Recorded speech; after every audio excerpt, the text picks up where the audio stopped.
The following podcast is entirely a work of fanfiction. It is unofficial, unaffiliated, and unauthorized.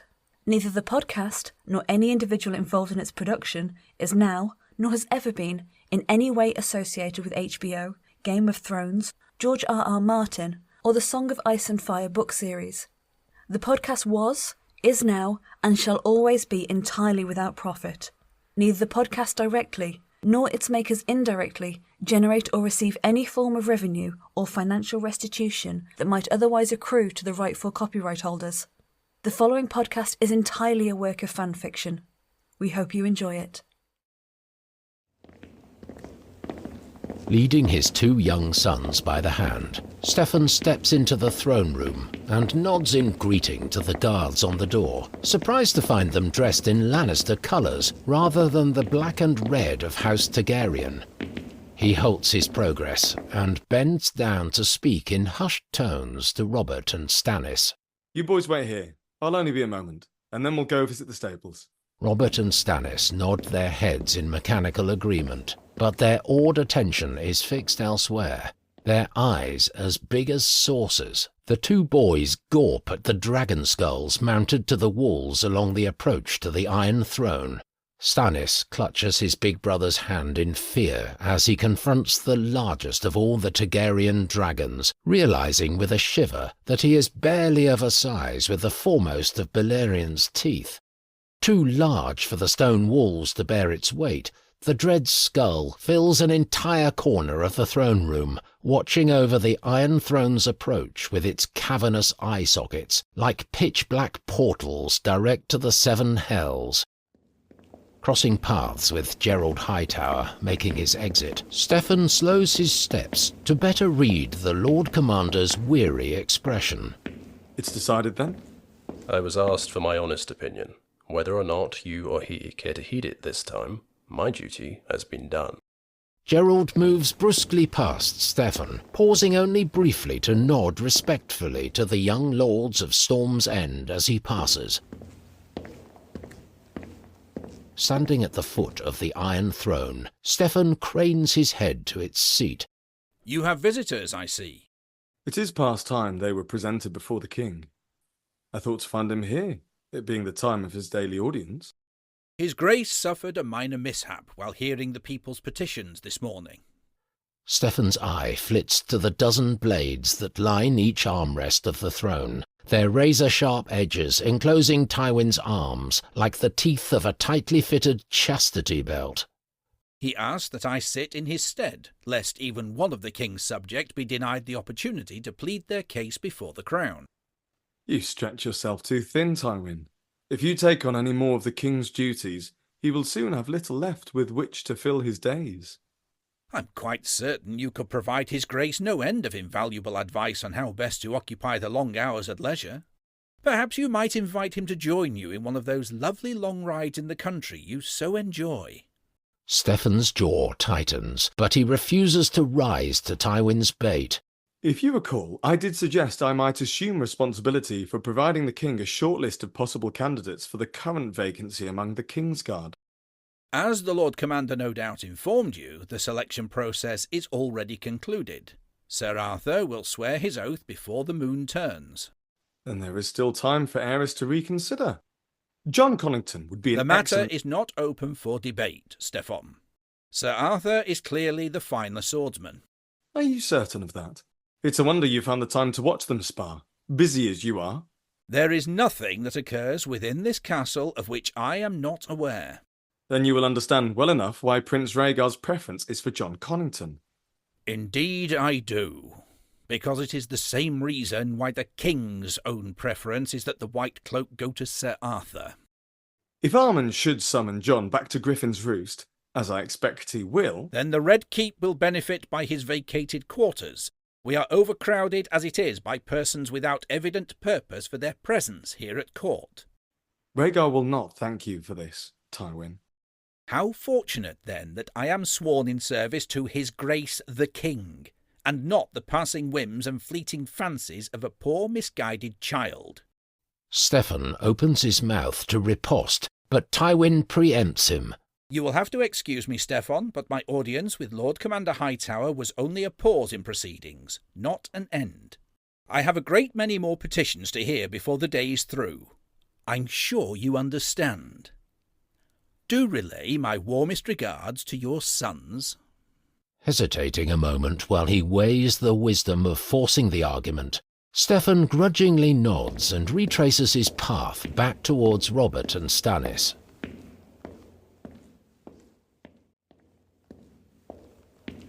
Let's go see those ponies, shall we? Father, was that really the king you were talking to? Looking back at the Iron Throne and his old friend seated imperiously atop its winding steps, Steffon's expression darkens. God help us, but I rather think it might be.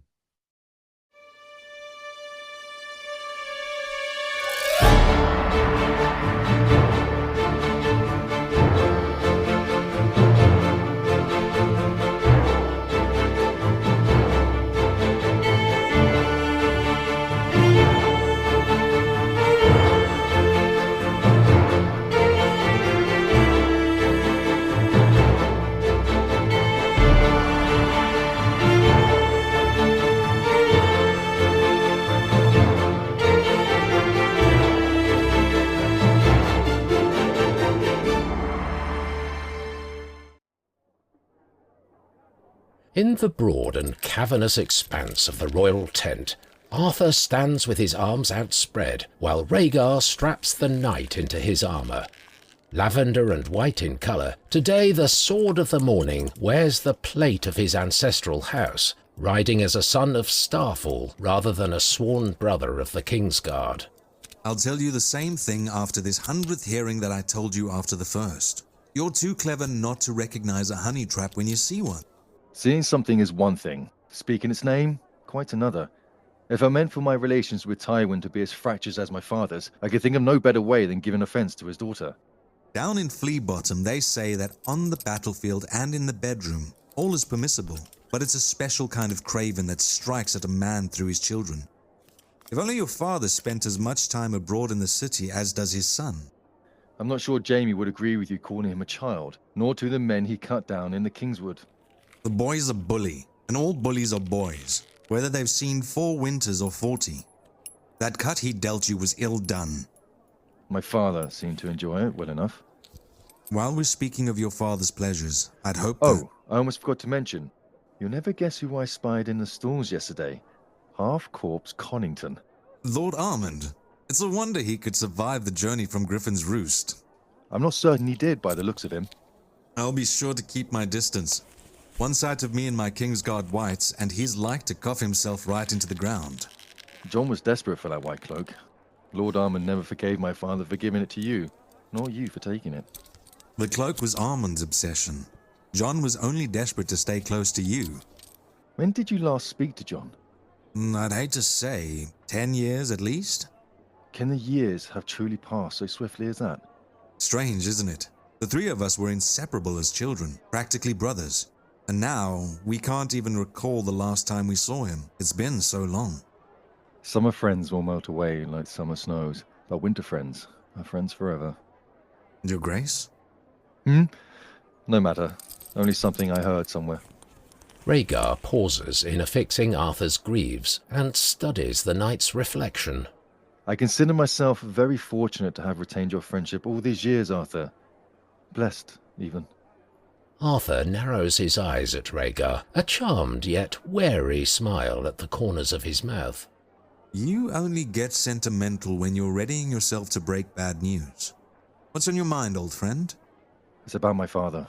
Arthur tenses. He turns to face Rhaegar and waits for the prince to stand so he might look him in the eye. A subject I too hoped we might discuss. Oh? Don't tell me you've been keeping secrets from me as well. A man can only stand so much disappointment. Rhaegar's droll smile withers on his lips at the drawn expression that overcomes Arthur's countenance. There have been women. Lots of women summoned to the king's chambers at all hours of the night. Rhaegar waves the second greave in the air in a gesture of weary acknowledgement, disappointed but not surprised. I suspected that might be the case. Here my mother hasn't shared a bed since before Viserys was born, and my father has long been a man too governed by his baser impulses to abstain altogether. There's more to it than that, I'm afraid. Boys too, is it? You always did believe there was more to my father's obsession with Tywin than he's ready to admit. Not boys, no. But the women, when they leave... Recognizing now the earnestness that girders Arthur's gravity, Rhaegar lays an encouraging hand on his friend's shoulder. You've come this far, Arthur. Out with it. He hurts them. Every time. He bites, he scratches, he tears the hair from their head. And that's only the most obvious of injuries. I can't even imagine what might cause some of the marks these girls emerge with. Rhaegar's arm returns to his side. He frowns, taking a beat to properly absorb the import of Arthur's words. How long has this been going on? Months, a year, maybe? But it's gotten worse since your father stopped sleeping. A lot worse. Worse how? He burns them, Rhaegar. Candles for certain, coals, I think. The most recent girl looked as though her whole hand had been thrust into the flames.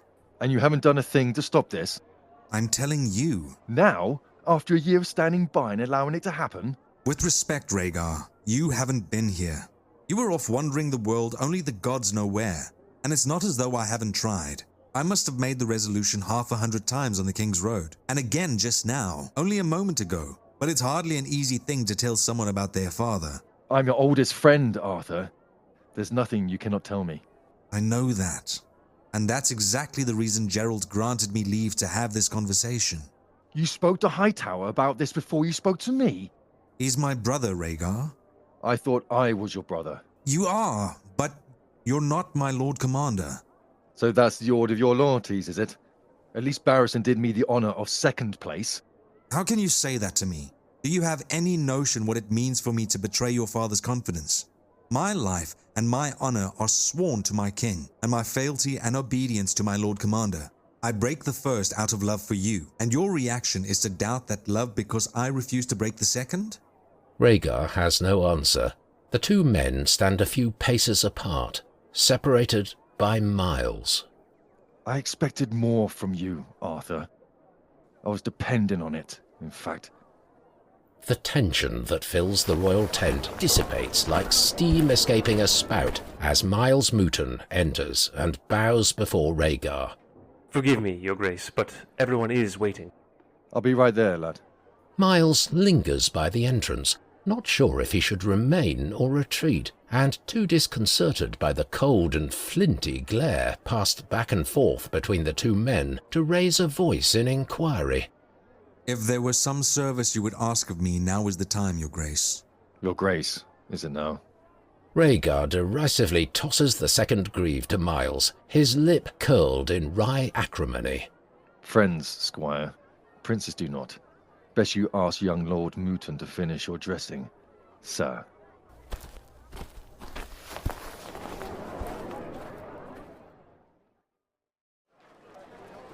Before an appreciative crowd of small folk, a mummer's troop strut a makeshift stage of wooden planks erected beneath the walls of Harrenhal. Standing upon a tree stump, a bepowdered and bewigged thespian narrates the scene.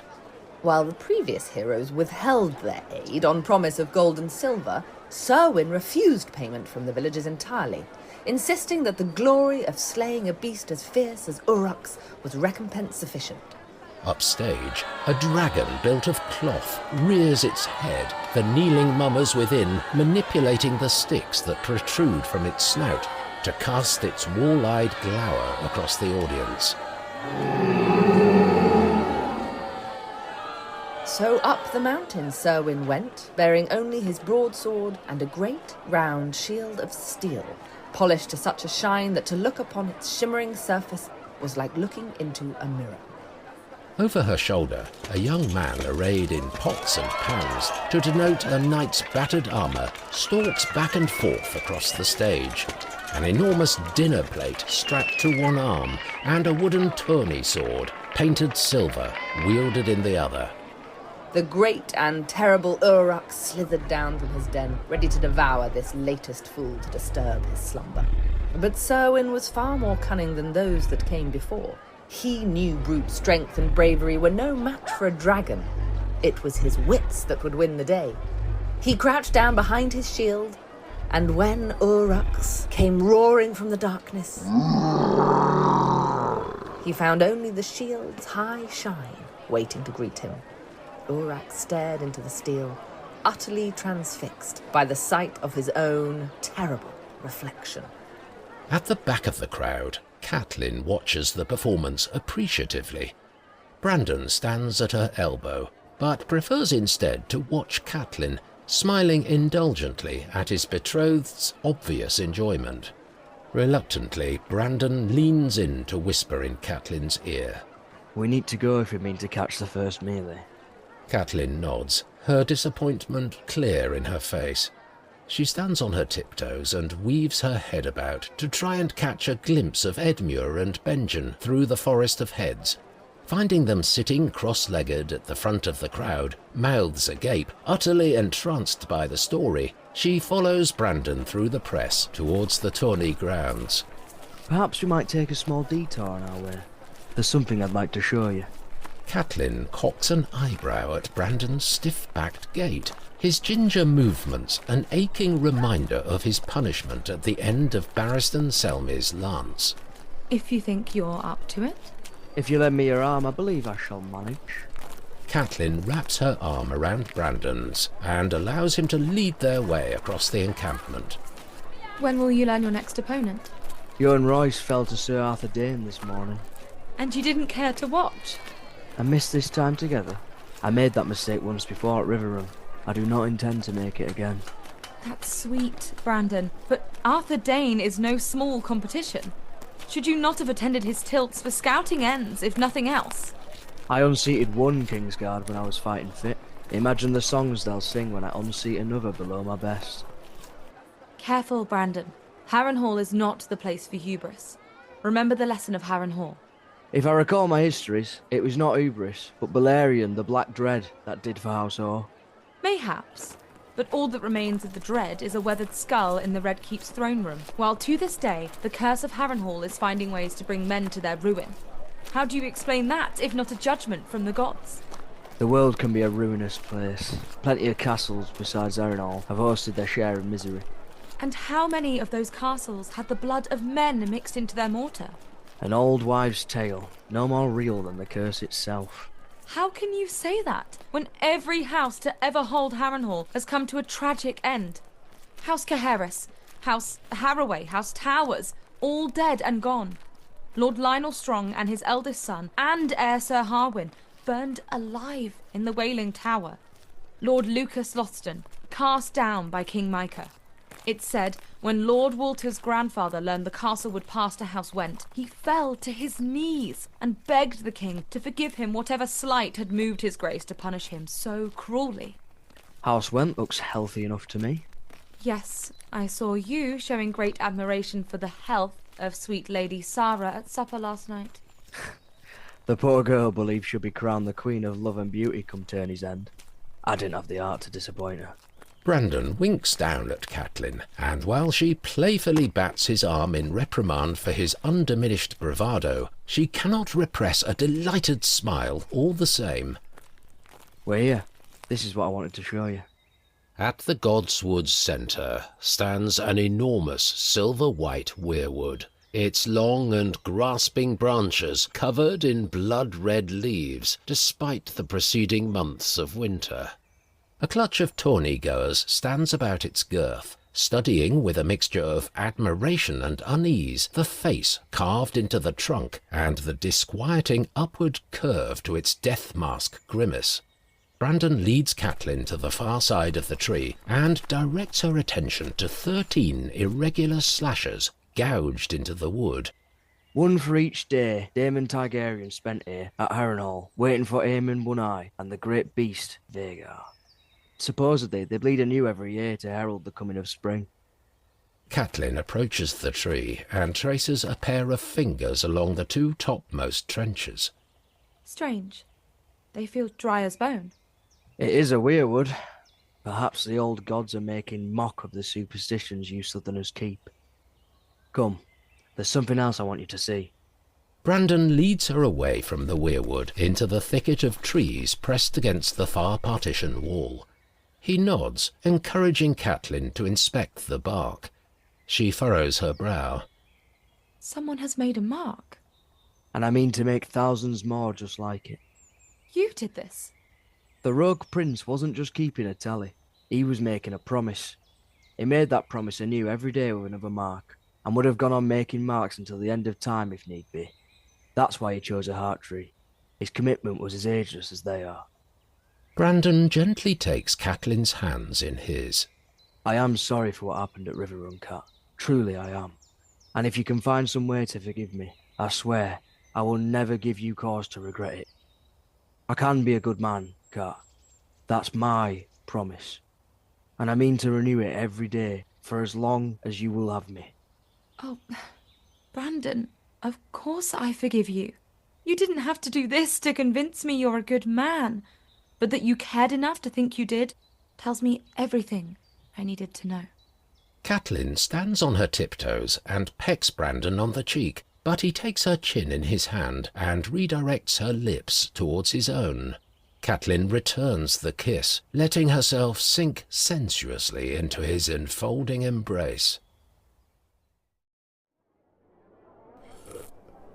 All of it, my lord. Finish the glass if you can. Bruised black and blue, and moving with an agonized wince, Howland Reed does as Maester Wallace bids him, and drains the rest of the cloudy white liquid, grimacing at Lyanna and Ned, standing at the end of his cot. God! That's disgusting. The best things for us typically are, in my experience. Now, you just lie back and get some rest. I'll call again later this morning with a bowl of hot broth. Will that be good for me? It shall be positively vile, my lord. Do you think I'll be well enough to fight in the melee? Lyanna shoots daggers at Ned, and he stifles his amusement with a nod of apology. There'll be other tourneys, Howland. But I came all this way. I was going to wear my father's shield. And I'm certain you'd have done him proud. But I really don't think you're in any condition to compete, do you? Howland begins to protest, but even that modest effort draws a wince of pain from the stalk-thin Cranagman. He shakes his head in submission. Lady Lyanna, a word in private, if I may. I'll sit with him for a spell. Lyanna smiles her thanks, then follows Wallace from the tent. Well, how is he really? It must be bad if you couldn't say it in front of him. We won't know if there's any internal bleeding for another day at least, once I have an opportunity to inspect his urine and stool. That's a nasty break in his forearm, and we shall have to watch those cuts carefully to ensure they remain clean of infection. But on the whole, there doesn't seem to be any lasting damage. The young lord should count himself fortunate you came along when you did. I can't take all the credit. I'd likely have ended up in an even worse state than Howland if Ned hadn't followed me out the hall. You cannot claim any credit, because none at all was offered. That was a foolish thing you did last night. You'd rather I let the phrase beat Howland to death? And those were the only two options available to you, were they? There were men-at-arms from 100 houses in the hall, yet rather than seek aid from any of them, you decide to equip yourself with a bread knife and face down 3 grown men all by yourself. What better word than foolish would you suggest? Arrogant? Reckless? Please tell me, because I do so hate to repeat myself, and between you and Brandon of late, I find my vocabulary for such stupidity almost entirely exhausted. You won't tell father, will you? Your father has more than enough worries at the moment without my adding to them. But my silence comes at a price. I never knew they gave maesters links in extortion. I want your word that you will seek no vengeance against Jared Frey and his brothers. What sort of vengeance do you imagine I could take? Don't you play the coy maid with me, young lady. I haven't fallen for it since the day I first stitched up young Jory after one of your sparring sessions. Something else I kept from your lord father at your imploring, I might add. They attacked a drunken boy no bigger than Benjen. 3 against 1. Someone needs to make them answer for it. And no doubt someone will, but it won't be you, Lyanna. I want you to give me your word, or I shall have no option but to rescind mine own, and see what your father has to say about your adventures last night. Fine. I give you my word. Swear it, on your name and on your house. I swear Lyanna of House Stark will seek no vengeance against Jared Frey and his brothers. Do you think me so simple as to fall for your pedantry, girl? Don't you dare think of riling up your brother to do your dirty work for you. Ned has too much sense, but you and I both know Brandon wouldn't hesitate to run those Freys through if he heard they so much as raise their voices towards you. He almost lost his betrothal with that awful business at Riverrun, and I won't have him put it at risk again on your account, much less his poor unfortunate stray you've taken in. Before Lyanna can reply, Ned appears from within the tent, his cloak tied about his shoulders. I thought you were staying with Howland. He fell asleep as soon as he laid his head down, dead to the world. Besides, I promised Robert I'd watch him in the melee. The melee, of course. She grabs a surprised Ned by the hand and begins to lead him away. Come on, little brother. We'll have to hurry if we don't want to miss the start. Lyanna. Lyanna waves a hand over her shoulder at the scowling Wallace. Sorry, Maester, but Robert's expecting us. Take care of Howland, won't you? I'll visit him again this afternoon. We had an agreement, the men you serve and I. Standing near 7 feet tall with a body carved from obsidian, Jodo looms over the Magister's desk like a monolith. Sitting back in his chair to escape his manservant's shadow, Illyrio sets aside his bowl of olives, sucking clean his fat, bejewelled fingers. A man serves only one master, and a man fears the many-faced god may soon forget this one's face. It has been so long since a man's last offering. Then it can hardly help to discard the face you're wearing now, can it? Perhaps if you were to reconsider your approach with this, Captain. No, that's all quite in hand. We'll be having no more trouble from Saelin. You can trust in that. Cleansing his palate with a swallow of wine, Illyrio considers the gargantuan Pentoshi with an appraising eye. Very well, let us say your debt has been paid.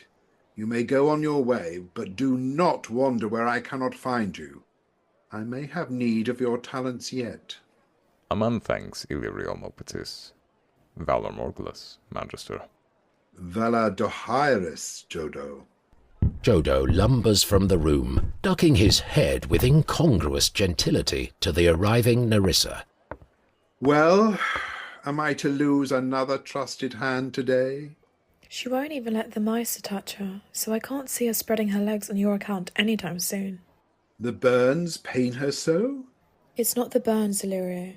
She was bold as a newly minted dragon before she called on the king's chambers, but now you'd sooner find a sceptre more comfortable in the company of men. Very well, I suppose I shall have to find some other line of service for the poor girl. If you're thinking of sending her back up that hill to spy for Lord Varys. Oh, if only life were so simple. But there have been no female servants at the Red Keep for years now. What good a spy that stands out like a dwarf in the fighting pits? I was speaking more to your fraught relations of late. I can't see Varys trusting any girl you might send him, not after you excluded him from your connivances with the Queen. I always feared this dreary little island would exert an unedifying influence upon our dear Master of Whispers, like an exotic bird confined to a cage that soon forgets the feeling of outspread wings. I cannot tell you how it pains me to see his imagination as diminished as his appreciation for precedent. Illyrio smiles. He refreshes his cup and pours a second for Narissa. Have I ever told you how Varys and I first made our fortune?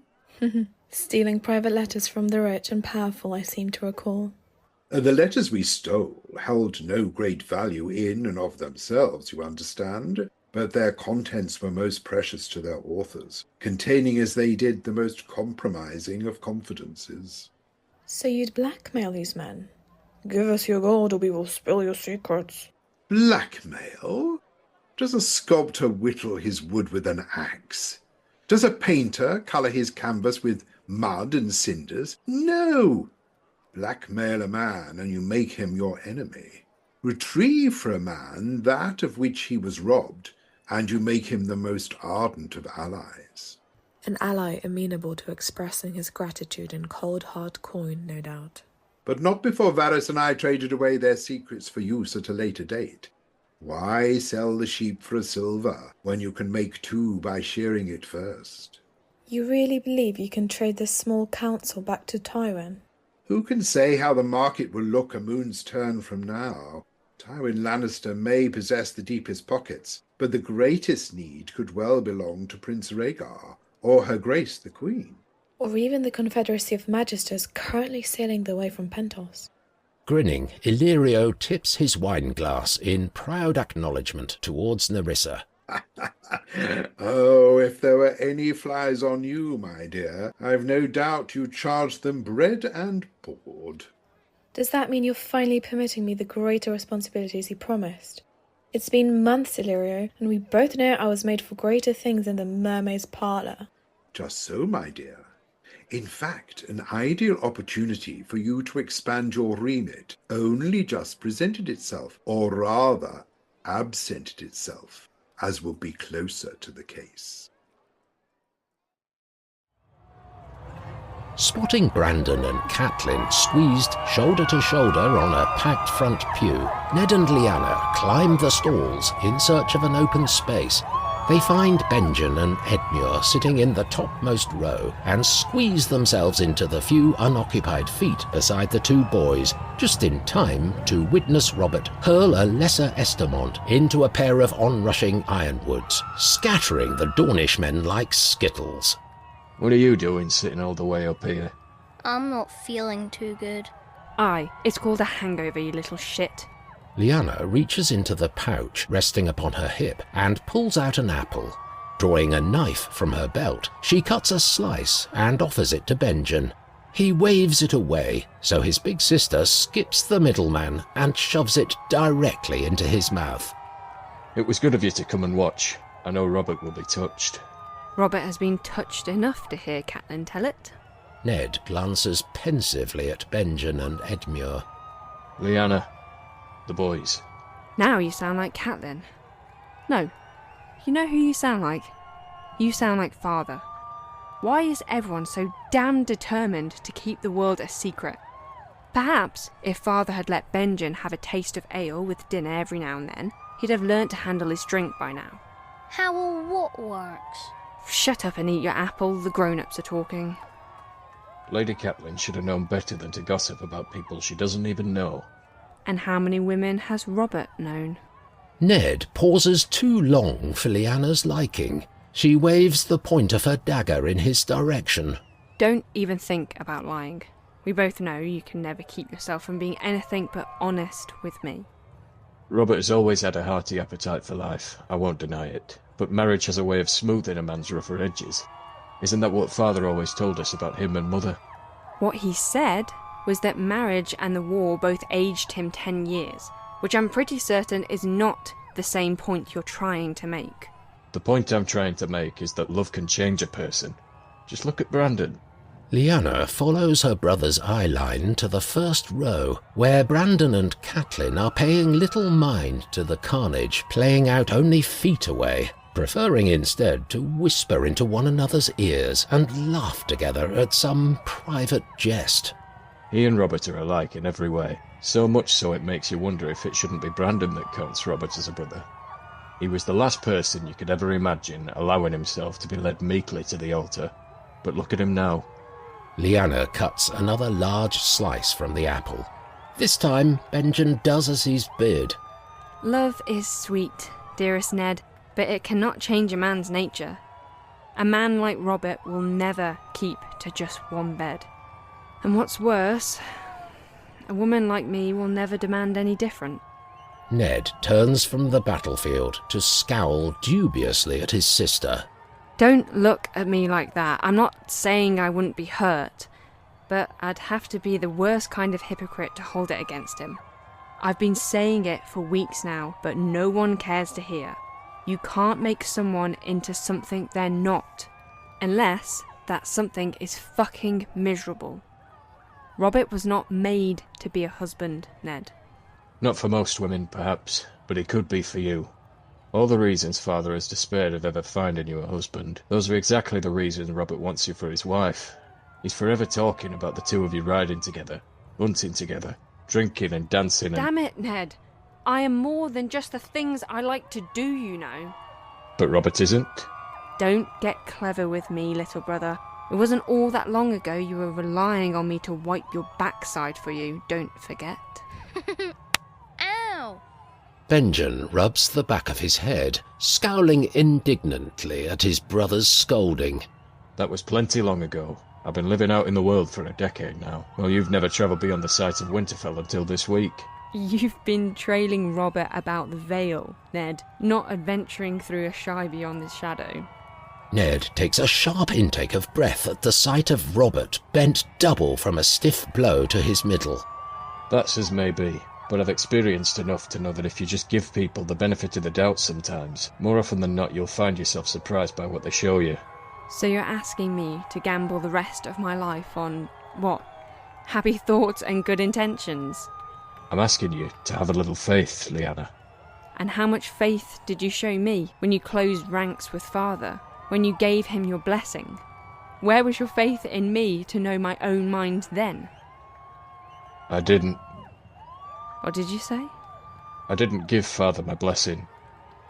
John Arryn asked me to write to you.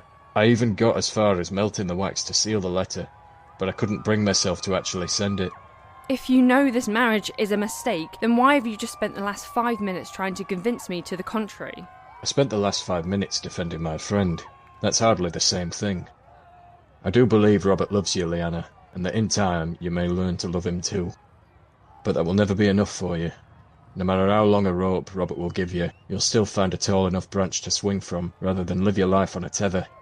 You have too much of the wolf's blood in you to ever be any different.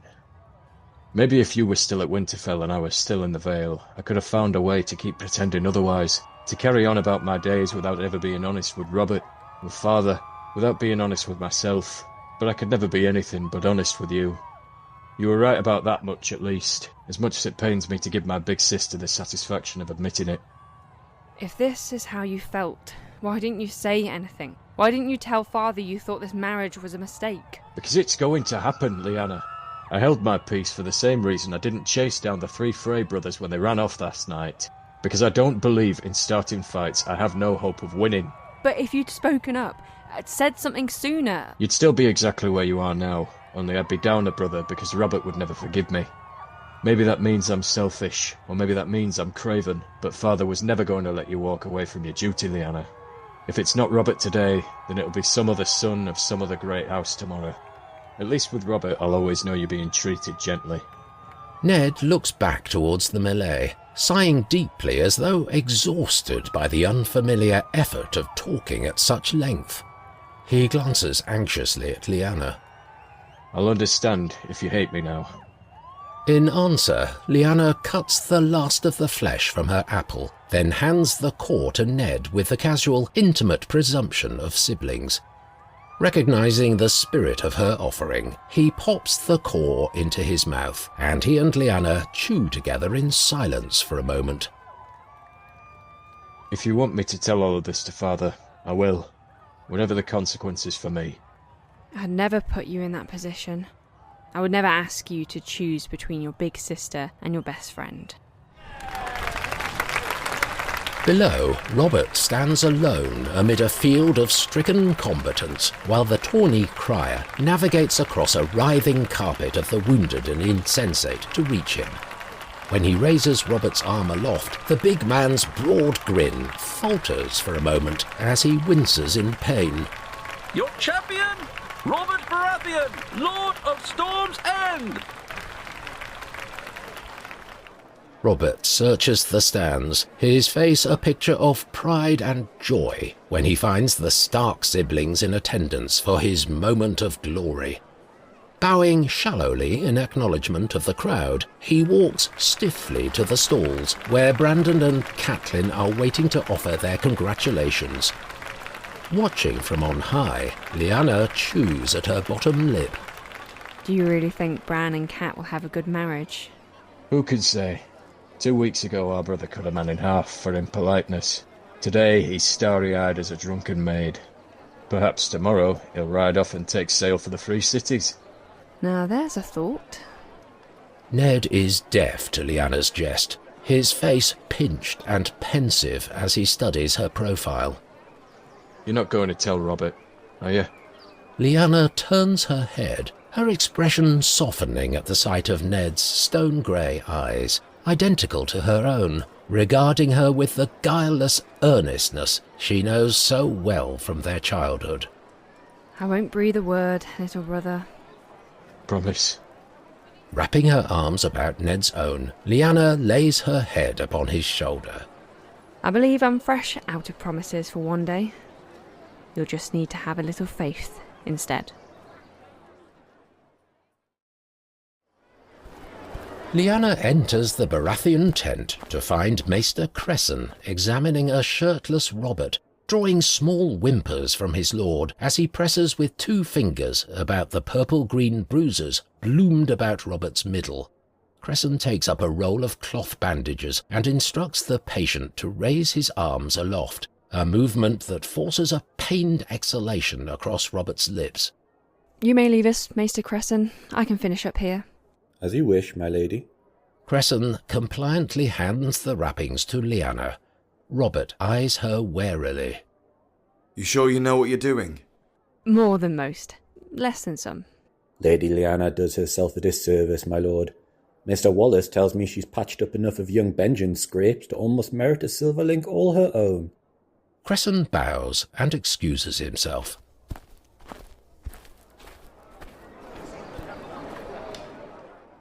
Awfully chummy, these maesters of ours.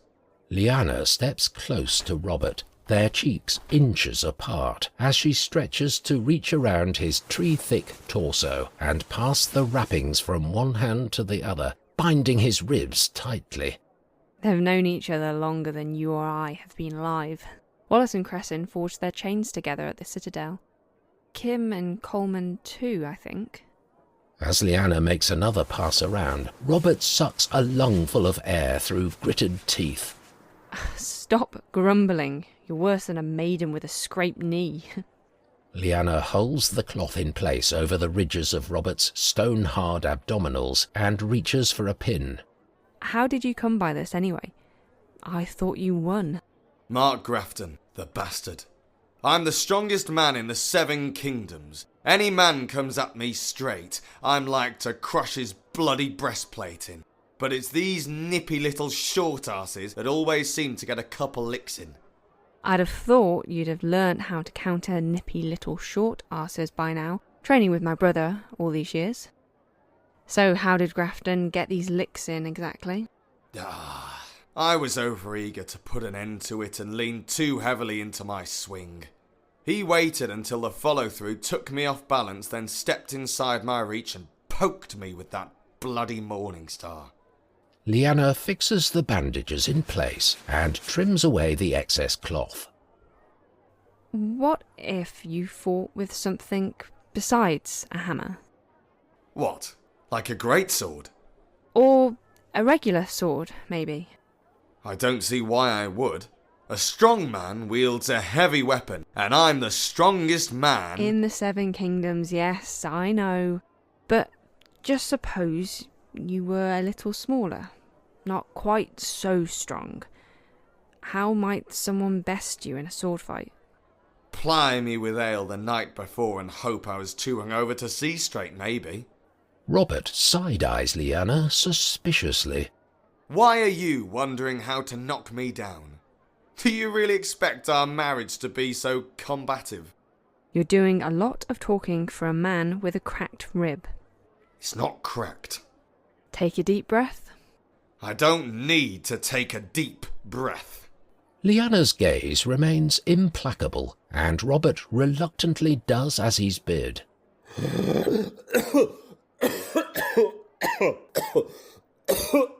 See? Cracked. Robert waves her away, begrudgingly ceding the point. Lyanna passes him his shirt, watching, despite herself, the flex and contraction of his muscled arms and shoulders as he awkwardly slides them into the sleeves. He lowers himself onto the edge of his cot, and Lyanna settles herself beside him. Brandon says Gregor Clegane is the strongest man in the realm, and his brother, Sandor, the second strongest. A strong breeze would put Brandon on his backside. What does he know about strong? Jealousy is such an ugly emotion. What does Brandon have that I need be jealous of? My little brother, for starters. Your place is in the Stormlands now, and it won't be long before Brandon is Lord of Winterfell and calls Ned home again. Robert's brow knits together, as though confounded by some sudden new thought. You didn't think you could stay John Arryn's wards forever, did you? No, of course not. It's just, I didn't think things would change all that much. Well, isn't that just what every young maiden hopes to hear from her betrothed? Does this mean I'm forgiven for that business with the phrase, then? I just think you could have handled it better, is all. Would you have preferred I'd cracked their skulls together? Because if that's what you would like, then I'll go seek them out right now. Robert begins to rise, but Lyanna grasps his arm. Sit down, Robert. Then tell me plain what it is you'd have me do. You're a grown man, Robert. You shouldn't need me to tell you when something needs doing. I just think there has to be consequences for men like that. There has to be some kind of, I don't know, justice. That's a little dramatic, isn't it? It was just 3 bullies throwing their weight around. Don't laugh at me, Robert. There's nothing funny about giving a shit. Gods, why must everything be such a joke to you? Can't you take anything seriously? Is this about my letting Stannis run the Stormlands? What? No, of course not. I don't even... I did that for us, so I wouldn't be spending all my time running my kingdom the way Father did. I didn't think you cared about titles. I don't care about titles, but I do care that you care about something. Anything. I care about you, Lyanna. I care about the life you and I are going to build together. That's going to be hard to do if you're not ready for anything to change, Robert. Am I going to share your chambers at the Eyrie, spending my days watching you and my little brother squire for John Arryn until we're all as old and grey as he is now? No. But I like my life just as it is, Lyanna. I want to keep on doing exactly the same things I do now, only I want to do them with you. We'll hunt and fish and follow the tourneys across the realm. We'll eat the richest foods and drink the finest wines and live every day as though it were our last. He takes Lyanna's hand in his, bringing it to his lips to softly kiss her fingers. And if someday you should grow tired of all that, then we'll return to Storm's End and settle down. Start a family if that will please you. You'll make a wonderful mother someday, Lyanna. Just look how well you're taking care of me. If all you want in life is a drinking partner and someone to patch up your wounds, it seems to me you already have a Stark well suited to the task. And Ed only let me kiss him the once, then never again. He said my beard was too scratchy. Lyanna cannot suppress a smirk. Robert's eyes shine at the sight. I like making you smile, Lyanna. You do it well. For a fat-headed oaf. Lyanna nods down at their intertwined hands. Can I have that back now? What if I said no? Well, you need to get some rest, and this little cot is too narrow for the both of us. Robert kisses her hand once more, then returns it to her lap. Very well, but consider it a loan only. I shall expect it back before too long, and then I'm never letting it go again. It's only Dorney's Red, I'm afraid, though still a damned sight sweeter than that hideous concoction Steffon used to ply us with in camp. Gods, I haven't thought about that in years. Rhaegar and I were convinced it was really sealant the Ironborn used to waterproof their hulls. How we didn't all go blind, I'll never know. We had stomachs of young men, positively lined with lead. Now I drink more than a couple glasses of wine with supper, and my head is swimming for days. I was certainly regretting my decisions when I woke up this morning. Well then, here's to the dragon that scorched you. Tywin raises his cup, and Hoster does likewise. To think, You and I drank with Steffon the night Meller cut Lord Dormont down. And here we are now, old men both, and Steffon no less dead than his father. Steffon was a good man, however much we may have drifted apart over the years. His Grace and I were so looking forward to the prospect of having him at court again. The three of you were close as brothers at one point in time. Indeed we were, and I count it among my greatest regrets that we did not remain so. In truth, Steffon's passing gave me cause to reflect on all manner of mistakes I have made these past 20 years. Bereavement and regret go hand in glove. When my sweet Menisa passed, God rest her beautiful soul, I spent half a year drowning in a pit of self-recrimination. She was a fine woman, and the world is poorer for her absence. She thought a great deal of you, you know. She always spoke fondly of the month you and the children spent with us at River Run. I do wish I could share her sentiment, but in truth, I count that visit foremost among those many mistakes of which I spoke a moment ago. I know you and I parted on poor terms, my lord, but I hardly see good reason for— Forgive me. I meant no insult. I remain grateful that you invited my family into your home, and have nothing but the warmest regard for the kindness and hospitality with which we were hosted. My mistake pertains not to our attendance, but to your proposal. It has always been a father's right to decide his children's betrothal according to his own ambitions. You must bear with me, my lord. It would seem life at court has made me clumsy in talking so candidly, and talking to friends even more so. The fault was not with your daughter, but with my son, and if I left you with a contrary understanding these past few years, I must hope you will accept my sincerest apologies. I did not believe Jamie was suitably mature at that time to enter into any marriage, and so, flattered as I was by the prospect of union between our two great houses, and despite the Lady Lysa's abundance of attractive qualities, I felt I had little option but to refuse. Today, my son is a man grown. In just a few short weeks, he has made himself a popular fixture at the capital, particularly so among the sworn brothers of the Kingsguard, with whom he sampled his first taste of battle, and from whom he earned the admiration and respect befitting a far older and more celebrated peer, receiving his knighthood from one of the finest men ever to don a white cloak. Consequently, and you must excuse a father's pride if I presume too much, I am of the mind that he has now proved himself worthy at last of a woman of such impeccable stock as your fair and maiden daughter. My lord, this is a most unexpected proposal. I don't know quite what to say. Say first that you will consider my son upon his merits, rather than his father's mistakes. Jamie had no part in my decision then, and I would ask that any grudge you might bear towards me have no part in yours now. I do not believe children should ever carry the consequences of their father's actions, especially so when those actions are made with no ill intention. That is most gracious of you, my friend.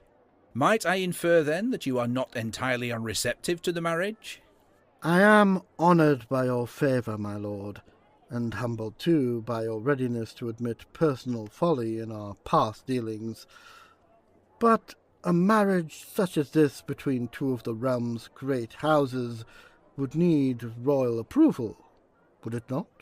That will prove no impediment. I sit beside the prince every night at high table. Seeing Hoster's sudden discomfort, Tywin's facial muscles twitch into something resembling an atrophied smile. Apologies, my lord. You were, of course, referring to the king. Yes, I was. But, in any case, I think it only proper that I first consult with Lysa before we make any formal announcement. Did you not just say it was a father's right to decide his children's betrothals? I did, but it is not my daughter's approval I seek, only her preparedness. I have seen firsthand only recently how discomforting it can be for a young girl to receive such news unexpectedly. You believe she will react unfavourably? As I remember it, her affection towards Jaime was most apparent when they met at Riverrun. Of that I have no doubt. Any maiden in the 7 kingdoms would count themselves blessed 7 times over to name your son their husband. But young girls are mercurial creatures, as I've no doubt you've experienced for yourself. If you were to grant me just a few days to prepare the ground, as it were, I would consider it a most gracious concession, a kindness between old friends, you might call it. And what sort of friend would I be to refuse a request proffered on terms such as those? I shall await your return, Lord Hoster, as I know my son awaits my own, and the news that our 2 houses might soon be bound in closer union. Go away! My lord, I have your breakfast. I said, go away! Derfel looks forlornly at the servings of scrambled eggs and bacon he bears, at a loss as to how to proceed. Stacks of similarly presented plates teeter on either side of the Grand Maester's door, entirely untouched, save for the cloud of flies buzzing above the slowly rotting produce and the pair of fattened black rats presently raiding a bowl of shriveled fruit. Please, my lord, the kitchen master has sworn to beat me if I return with a full plate again. Good gods, boy. Don't you have anything else to do but pester me? Not really, my lord. The castle is pretty much empty since the king left for Duskendale. Duskendale? Yes, my lord. Prince Rhaegar and the Lord Hand have gone to Harrenhal, the Queen and Princess Elia not far behind. Lord Valerian sailed north ahead of the king. Lord Chelstead rode south after Prince Lewin. Even the White Cloaks are all gone, except for Sir Harlan.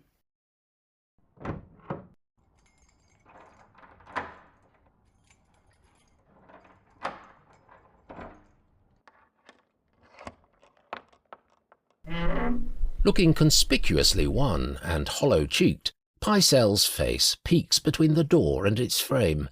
Prince Lewin? Yes, my lord. His Grace sailed for Sunspear a week ago. Is that bacon I smell? Yes, my lord. Take a bite. My lord? You heard me. Show me that it's safe. Confused, but obedient, Derfel picks up a rasher and nibbles at its end. Pycelle narrows his eyes expectantly, but when Derfel fails to exhibit any ill effect, the Grand Maester licks his lips and contemplates the remainder of his breakfast with wolfish reappraisal. Perhaps I might suffer a few mouthfuls. Pycelle's stomach rumbles at the notion. He is about to open the door and admit the young servant boy when he spies the deep blue cast to Derfel's hands. The Grand Maester's eyes grow wide. You're one of them, aren't you? One of Ilio Martell's creatures. My sister is in service to the princess, my lord, but...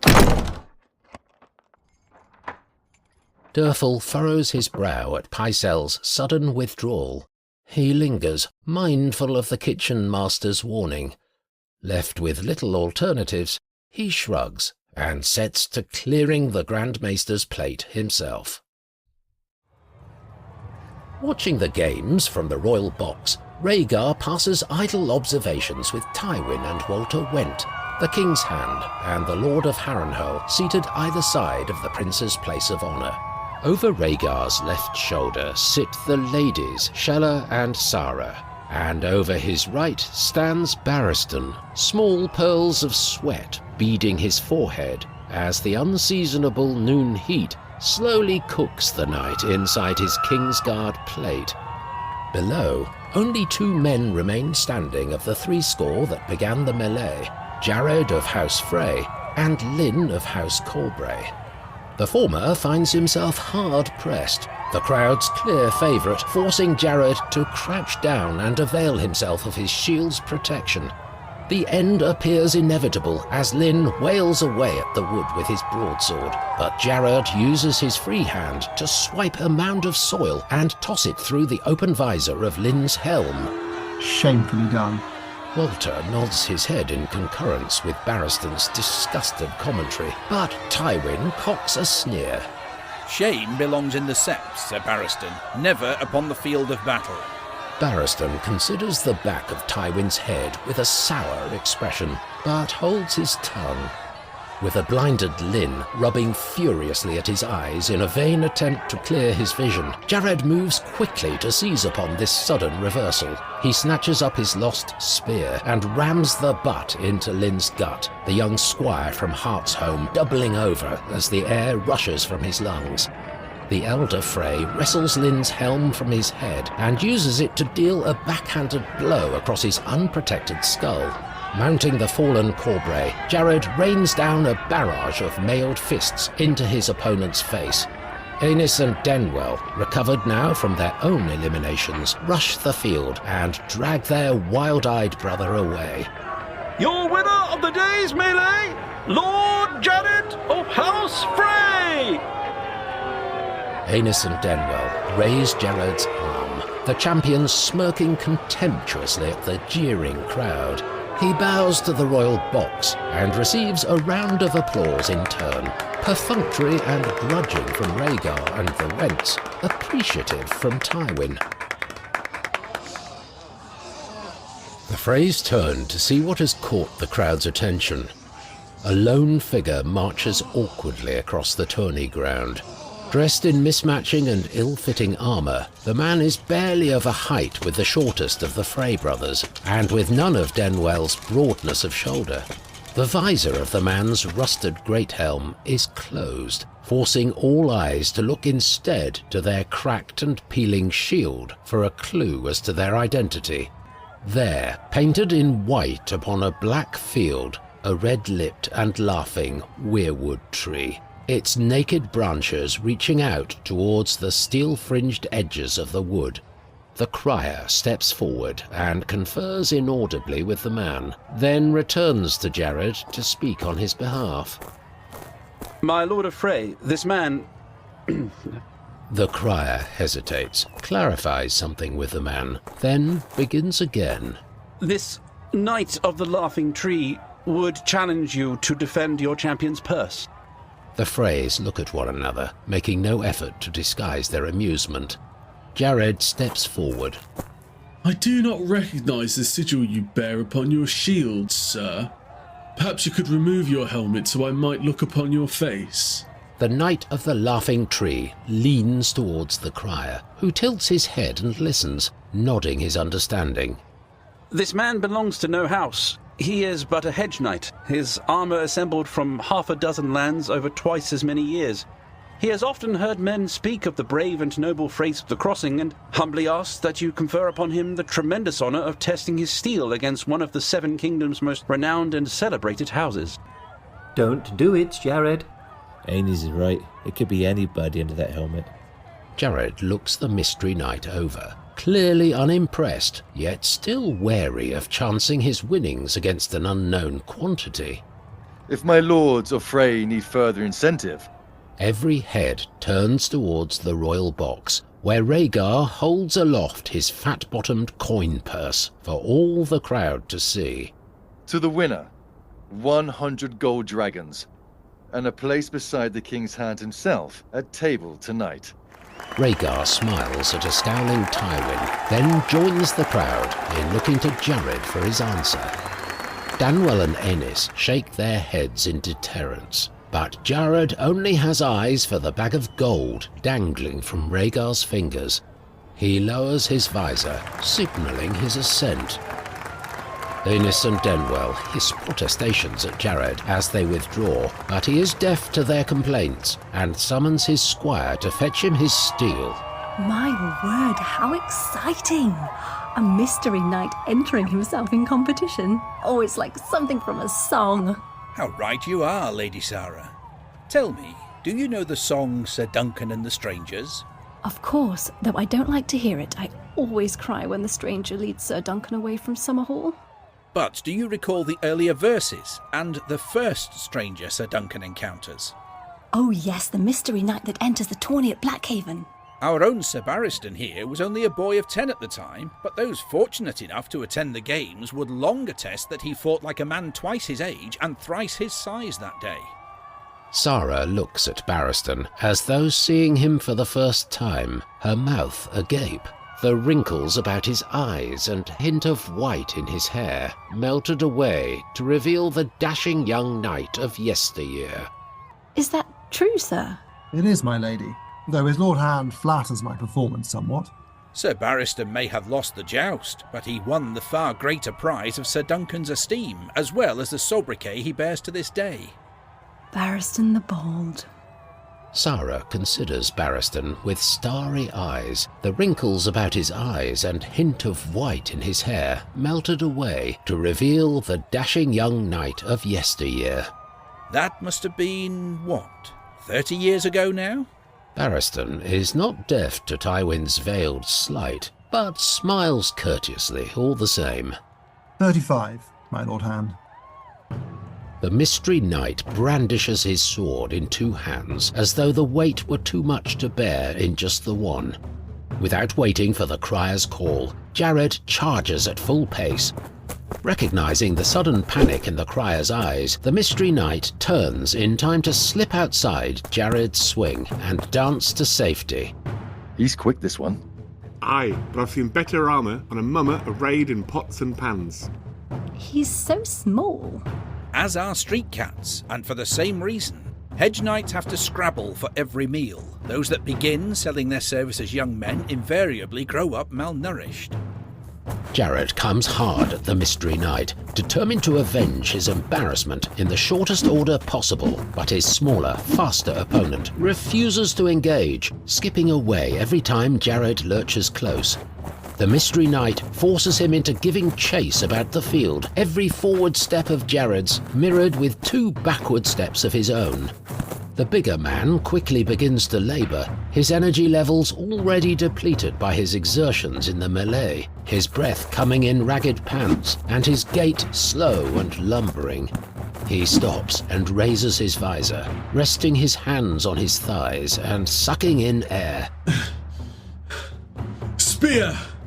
Jared's squire runs onto the field, swapping out Jared's sword for a 6-foot double-tipped spear, then retreats quickly back to the sidelines.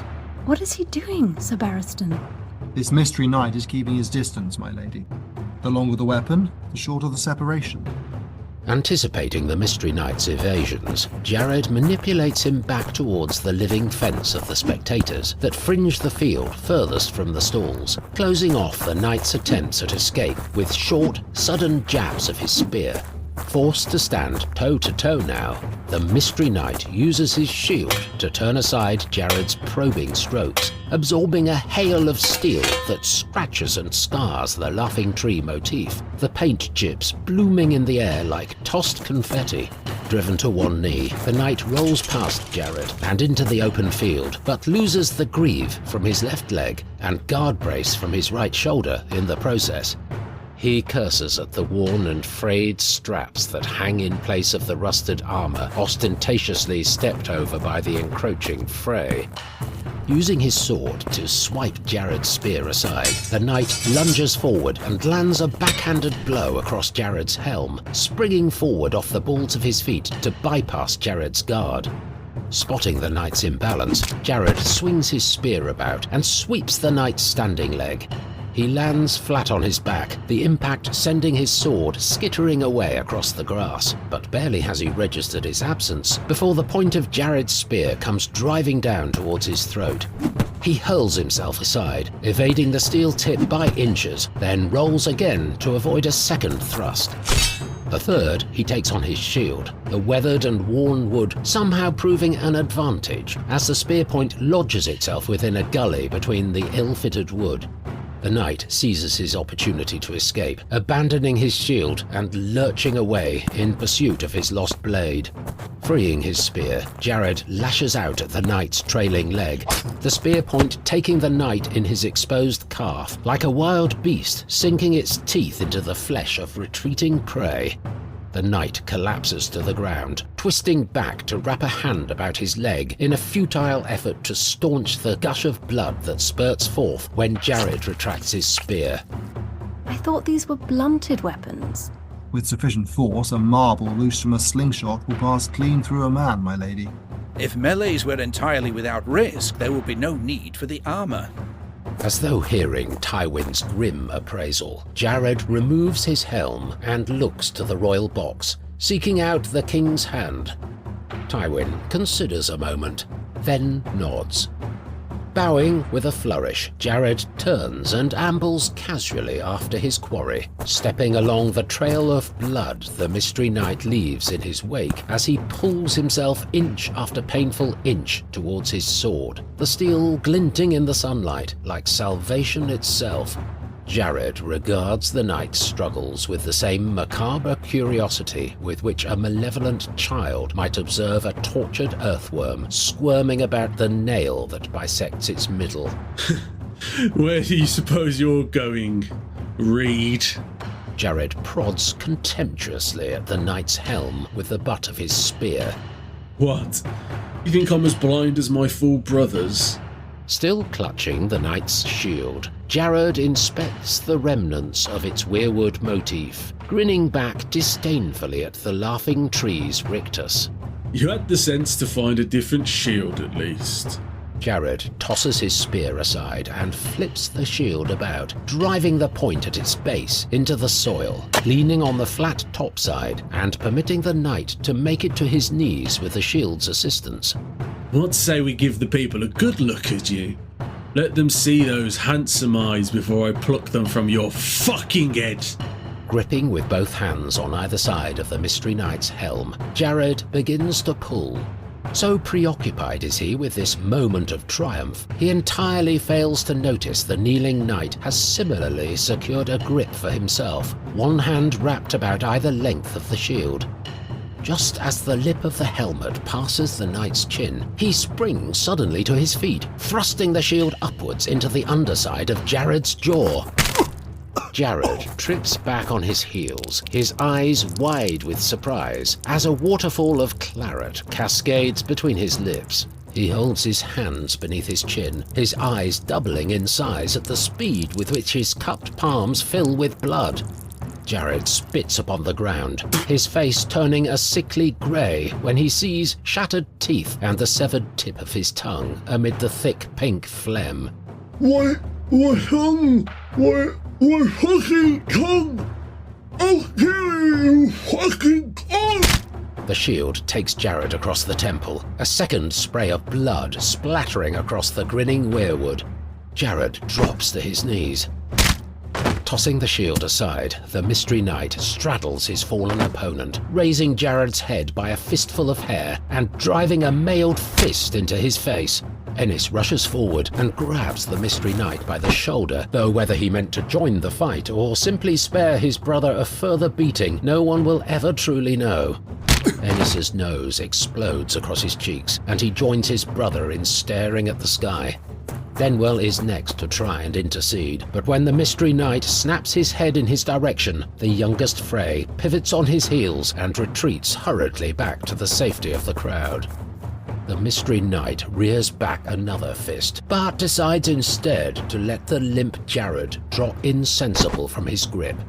Peering through his visor, he confirms for himself that ragged breaths are still emerging from the approximate middle of Jared's face, the gory mess as soft and pulpy as a half-chewed peach. Satisfied, he rises to his feet, staggering when he tries and fails to put any weight down through his mangled calf. Row after row of open-mouthed faces stare down from the stalls, utterly astonished at what they've just witnessed and entirely uncertain how to react. In the royal box, Rhaegar rises.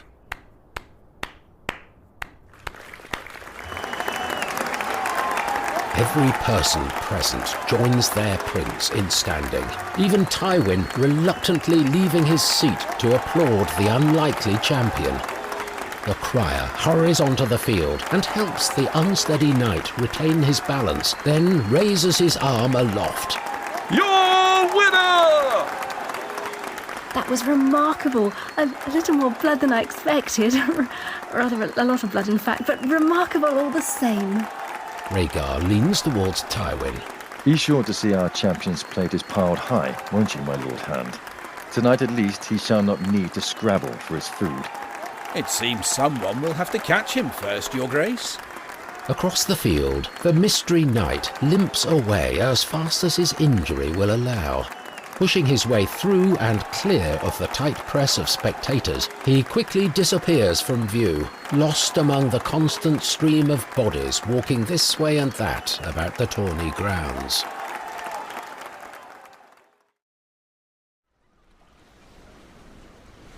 Standing at the end of the dock, arms crossed and tucked inside the pendulous sleeves of his luxurious robes, Illyrio smiles up at the enormous merchant ship flying Pentoshi colours drawing alongside.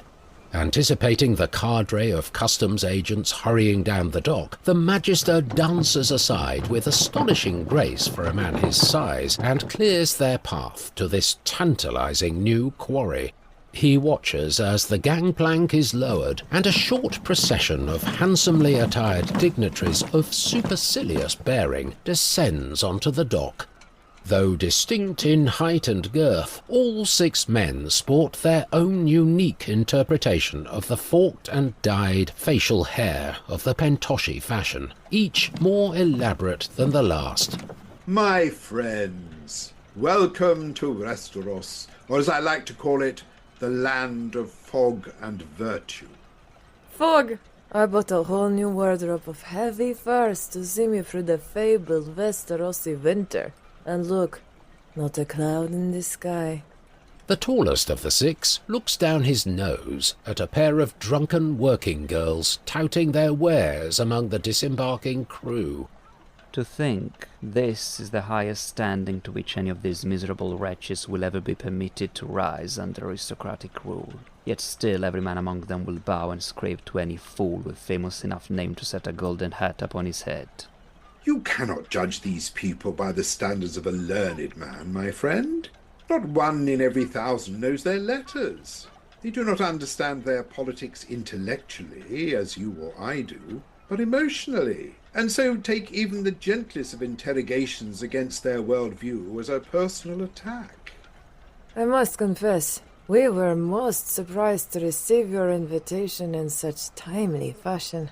We expected it would take half a year or more before you adequately prepared the ground for our coming. The country is soon in bloom, my friend, and I have never been a man to stand idle and watch the grass grow beneath my feet. You have secured charters for us all. I have indeed, as well as the Queen's blessing to undergo a campaign of aggressive consolidation in whatever field should take our fancy. And does this blessing come with the necessary means of exercising said aggression? After a fashion.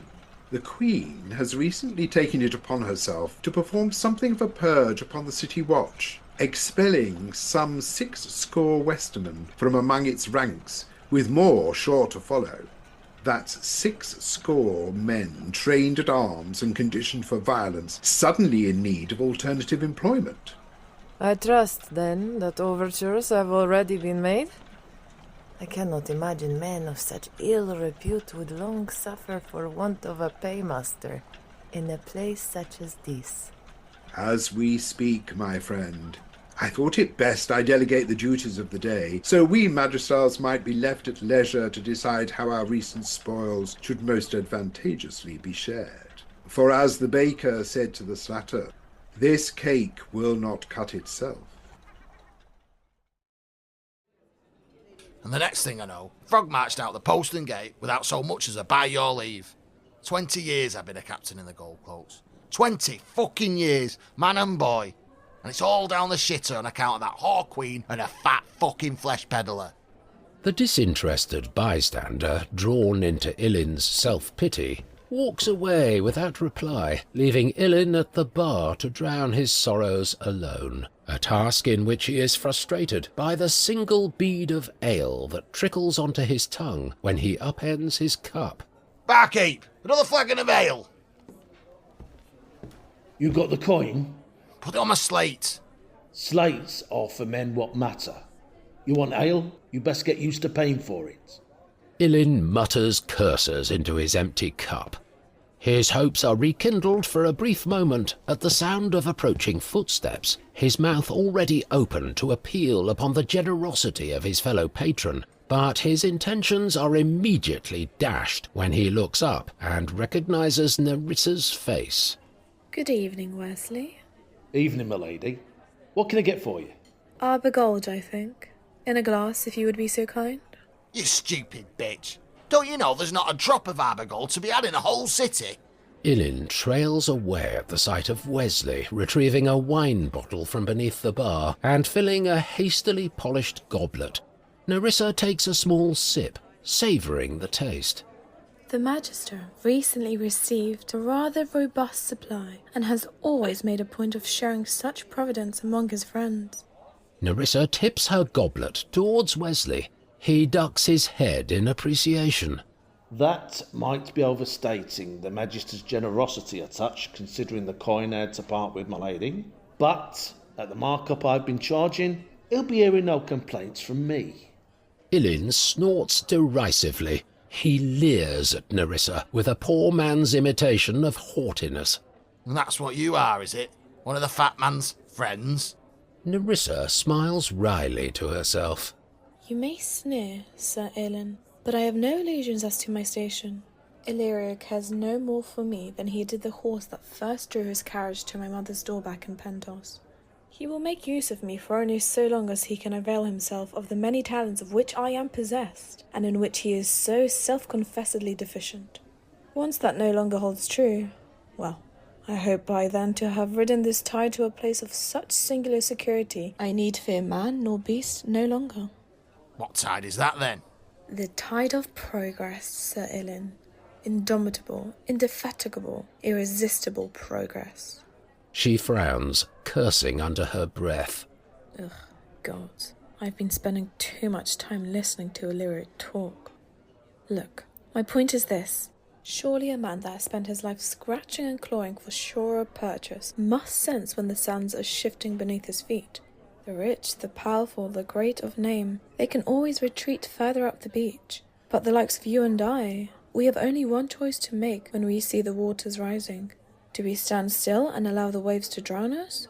Or do we resolve to ride that tide as far and high as it can possibly carry us? Taking a slow, sensuous sip of her arbor gold, Narissa pushes the half-filled goblet away and rises to her feet. I made my choice the day I climbed into that carriage. Do let me know once you have made yours, won't you? Wesley, a pleasure as always. My lady.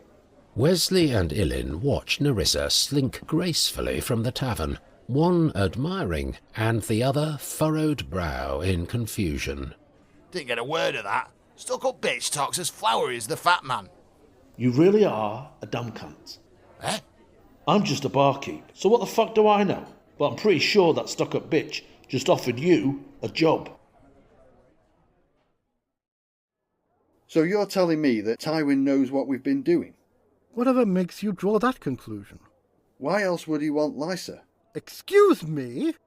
Sitting across from one another in the characteristically understated tent of House Stark, Rickard holds up a hand to mollify Hoster's offended bristle. What I mean to say is, why not ask for Catelyn? An eldest son for an eldest daughter? Because it was Lysa that I offered when Tywin came to Riverrun. Rickard rubs his beard speculatively. An offer Tywin rejected? I'm not sure I follow. Why accept the proposal now, unless he knows that Catelyn is not free to wed? You think he knows about our marriage plans? If you didn't before, I think you all but confirmed it for him when you failed to ask him the same question I just asked you. But if he knows about that, who's to say he doesn't know about the rest of it? Gods, Rickard, if the king should learn we're plotting against him... If Tywin suspected the true extent of what we're up to, he'd be fitting us all for chains, not inviting us for drinks. Then what game is he playing here?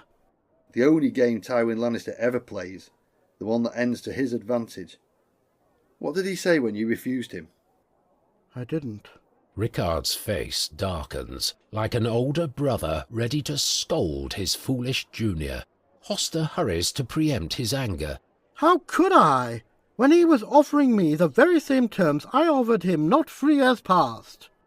So what did you tell him? That I needed some time to speak with Liza. He wasn't best pleased, but neither did he force the issue. We need to alert the prince. That's the very last thing we need to be doing. The only thing we know for certain is that we have Tywin's attention, and he no doubt has you and I both under close surveillance. If we go running straight to Rhaegar, we're as good as gifting Tywin a handwritten confession that there's more afoot than the matter of a few marriages. But how can we even begin to consider carrying on as we otherwise would unless we know for certain we are not walking blindly into Tywin's trap? Sitting back in his chair, Rickard chews over Hoster's words like a cow on cud. Tomorrow is the tourney's closing ceremony. When Brandon and I deliver our gratitude to Walter, I will ask to speak with Tywin privately and endeavour to discern exactly where we stand. Is that really wise, Rickard? Tywin has been navigating the politics of court since he was little more than a child, and, with all due respect, you were no more made for intrigue than I was. I have not kept John Arryn's company all this time without learning a thing or two about speaking through both sides of my mouth, Hoster. Leave it with me, old friend. Hoster nods in agreement and rises. He pauses in his exit and looks back at Rickard with a sad half-smile, his features overcome by a melancholy he cannot disguise. I suddenly feel as though we're right back on the stepstones again when you say those words. I can almost hear the echo of John saying that very thing 20 years ago. He did not fail you then, just as I will not fail you now. Of that I have no doubt at all, old friend.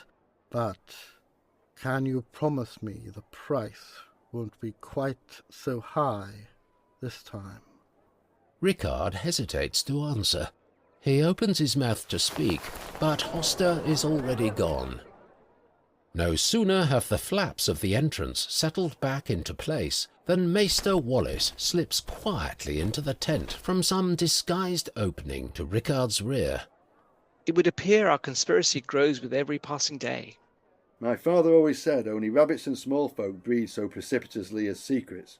I've always thought of them as more akin to children. You can nurture them at home only so long, and once they're out in the world, they are entirely beyond your control. Without waiting for invitation, Wallace occupies the chair still warm from Hoster's prodigious posterior. What do you make of it all? If Hoster's worst fears have come to pass and Tywin knows of our intentions... You are wise to counsel Lord Tully against leaping to any conclusions. Though, knowing you as I do, I rather suspect you have already failed to follow your own advice. How so? You assume Lord Tully has no intention of accepting Tywin's proposal. Of course he doesn't.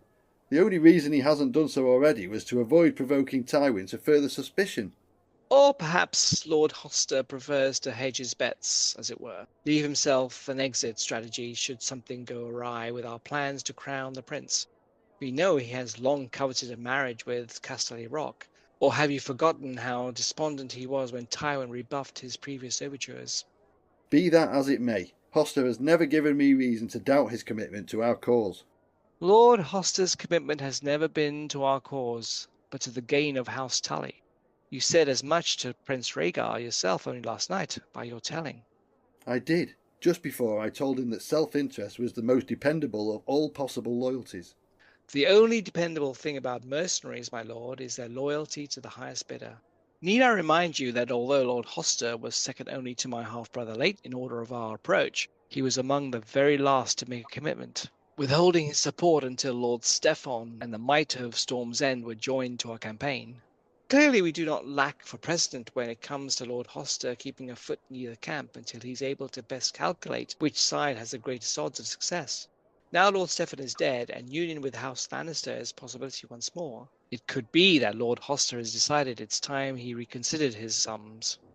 Hoster is my oldest and dearest friend, Wallace. I fought beside him, bled beside him. As you did Armand Connington, no? That's entirely different. Armand insulted Lyanna's honour, and that is a line I will permit no man to cross and still receive my sufferance, regardless of whatever shared history may exist between us. Hoster is a far better man than the likes of Armand Coddington could ever hope to be. Wallace makes no reply. He studies his lord for a long moment. I never told you how I came to accept my position at Winterfell, did I? I assume the Citadel gave you no say in the matter. They did not. Though being told something and accepting that something are two very different things indeed, as our dear Lyanna would surely attest. I was quite the prodigy in my day, first in my class to forge a link, first to complete his chain, first to graduate from novice to acolyte, and from acolyte to maester. Like every young man, chained or otherwise, I held grand ambitions for my future. I would hurry through the ranks of archmaesters, succeed Grand Maester Caeth, and assume my seat upon the small council all before my 30th name day. You can imagine my reaction when Archmaester Milburn informed me on the day I spoke my vows that I would instead be leaving the Citadel forthwith. My dreams of advancement dashed against the ice and snow of a lifetime's service to Lord Edward Stark of Winterfell. When I wrote to my mother with my disappointment, she replied, "Don't worry, my love. It's not the end of the world." I remember thinking, perhaps not, but I wager I'll be able to see it from my window. As far as I was concerned, Caeth may as well have banished me to serve as Maester to the Moon. The entirety of my days to that point had been spent in Old Town, between my mother's house and my cell at the Citadel. I had never been further north than Golden Grove, and the prospect of spending the rest of my life not in the crucible of learning where all my ambitions lay, but instead 1,000 leagues away in the cold and inhospitable intellectual backwoods of the north. None taken, Wallace. You must indulge me, my lord. I was a young man still, learned, yes, but ignorant of the world beyond my door. The guide provided me by the Citadel was the first Northman I had ever met, in fact. A young man by the name of Marley, a bastard born and raised in the Rills. Resigned to my fate, I spent our weeks on the road bombarding poor Marley with questions about my new home. Was it really as bleak as people say? Was the threat of wildling raiders truly so great? Were the people as hostile to outsiders as their reputation gave me cause to fear? He was not an educated man, and much of what he said was forgotten almost as soon as it left his lips. But when he spoke of the northern people, of their loyalty, their generosity of spirit, their ferociousness in defense of their own, "Summer friends will melt away like summer snows," I can still hear him say, "but winter friends are friends forever." Hoster Tully, Steffon Baratheon, Howland Greyjoy, you fought beside them, bled beside them, and birthed a brotherhood on the field of battle that has endured all the days of your lives. But you and they were the knights of summer, my lord. The winter is coming. It's Rickard's turn to consider his company in silence. After what seems an age, he gifts Wallace a rare half-smile. You may have begun life as a child of the Reach, Wallace, but you've ended up as true a Northman as any man born within sight of Winterfell. I can think of no greater compliment, my lord. Rickard nods in acknowledgment of Wallace's appreciative bow. He stands, completes a circuit about the brazier. He sighs, his decision made. Very well. Speak with Maester Kim. See what you can learn of his master's mind on all of this. Wallace stands and bows once more. I shall raise the matter at our Maester's conclave this afternoon. Rickard frowns, his expression grave. That was a joke, my lord. Games are meant to be fun, don't forget. Even those that could cost us all our heads.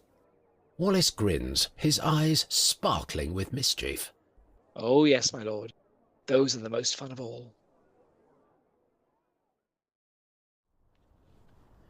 Beneath the walls of Harrenhal, the encampment sleeps silent and serene. Standing guard outside the royal tent, Arthur chats idly in hushed whispers to Barristan. The elder man leans languidly against a stack of crated provisions, several layers of woolen raiment insulating him against the chill, while he keeps his brother company during the long, late watch. He shrugs himself quickly upright as the flaps of the tent part and Rhaegar steps out into the night, a long grey cloak of rough-spun wrapped about his shoulders and riding boots upon his feet. I need to clear my mind if I have any hope of sleep tonight. I expect I shall be an hour or more. I'll have Myles saddle the horses at once, Your Grace. You may keep your post. I mean to ride alone tonight. Arthur and Barristan exchange a wary glance. I had meant to retire to my cot before too long, but perhaps I could... Alone, I said. Rhaegar stalks away towards the hitching posts. The Kingsguard watch him depart, Arthur sighing despondently.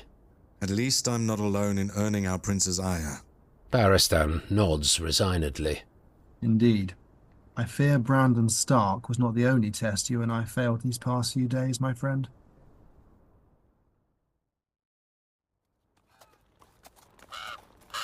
Although the walls of Harrenhal can still be seen across the green expanse that stretches away to the horizon, these woods may as well exist 1,000 leagues and twice as many centuries removed from man's footprint. Only a moment past the tree line, and the ground gives way to a hazardous carpet of moss-covered rock, untamed thicket, and treacherous brush. Forced to admit defeat, Rhaegar climbs down from the saddle and tethers his mount to a tree, patting his flank affectionately. Apologies, old boy, but you were like to break a leg in this undergrowth. He continues on foot, taking pains to heed his own words of caution. Pausing to collect his bearings, Rhaegar tilts back his head and considers the stars above. Searching out the familiar cluster known by Highborn and Low as the Crone's Lantern, he navigates across the sky to the Moon Maid, and from there to the Ice Dragon. He adjusts himself a quarter turn, passes a beleaguered sigh, and continues on a northward progress.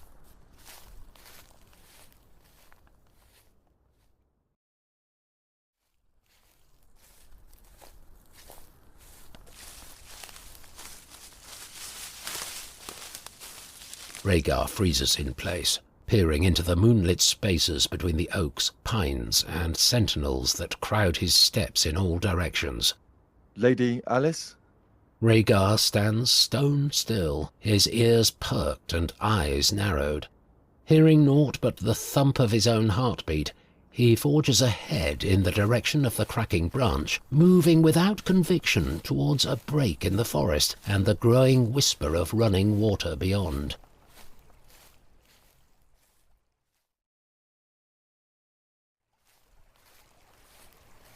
As Rhaegar emerges from among the trees, he finds himself suddenly standing upon the banks of a narrow river, the waters bisecting the forest like a battlefield between the two armies' opposing ranks.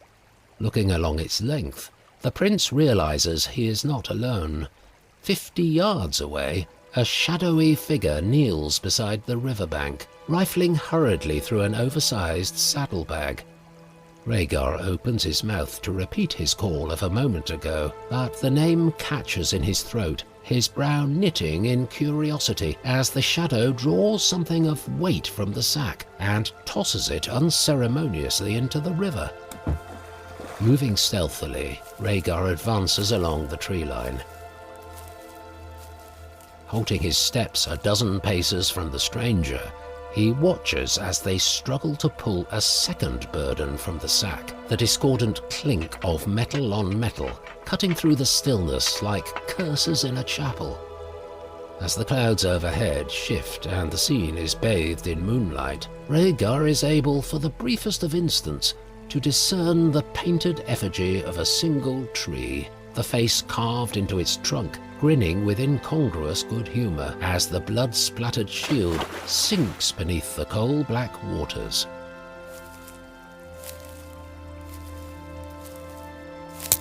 Rhaegar freezes, silently cursing his misplaced boot.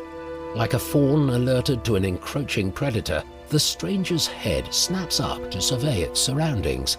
Their eyes meet Rhaegar's, wide and panicked. But before 3 beats of a steady heart have passed, the face from which they peer settles into its familiar set of stubborn defiance.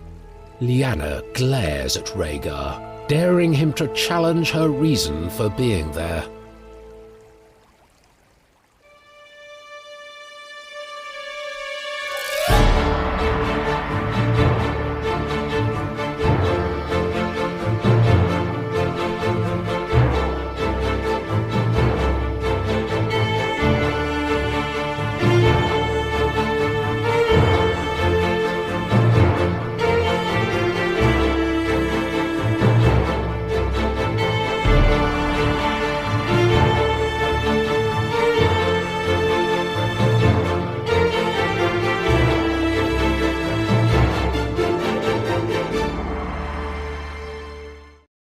preceding podcast was entirely a work of fanfiction. It was unofficial, unaffiliated, and unauthorised. Neither the podcast, nor any individual involved in its production, is now, nor has ever been, in any way associated with HBO, Game of Thrones, George R.R. Martin, or the Song of Ice and Fire book series. The podcast was, is now, and shall always be, entirely without profit. Neither the podcast directly, nor its makers indirectly, generate or receive any form of revenue or financial restitution that might otherwise accrue to the rightful copyright holders. The preceding podcast was entirely a work of fan fiction. We hope you enjoyed it.